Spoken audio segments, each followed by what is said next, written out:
hate to see this inside all the time at all. বেশি লাগতে আইসো না সাব্বির, মাঠেই এ কেমন হুমকি দিলেন সাব্বিরকে তামিম ইকবাল। দর্শক, ঘটনাটি ঘটেছে ম্যাচের দ্বিতীয় ইনিংসের নবম ওভারে। ঢাকার 140 রানের টার্গেটে ব্যাট করছিল তখন ফরচুন বরিশাল। ক্রিজে তখন অপরাজিত দুই ব্যাটার তামিম ইকবাল ও ডেভিড মালান। তামিমের একটি শট বাউন্ডারি লাইনে ঠেকিয়ে সেটি বোলার ও উইকেট কিপারের কাছে ফেরত না পাঠিয়ে একটু সামনেই পাঠালেন সাব্বির রহমান। আর এতেই যেন ঘটে বিপত্তি।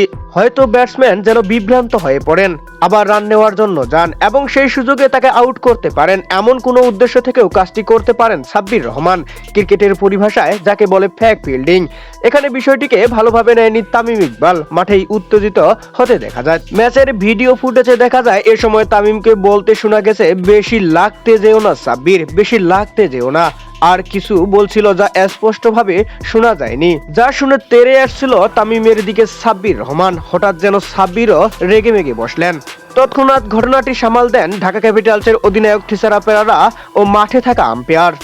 তো দর্শক, এখানে ক্রিকেটের বিচারে আপনি কাকে কিভাবে দেখছেন তা অবশ্যই জানিয়ে দিবেন আমাদের ভিডিওর কমেন্ট বক্সে। চ্যানেলটিতে নতুন দর্শক হয়ে থাকলে চ্যানেলটি সাবস্ক্রাইব করে পাশে থাকবেন।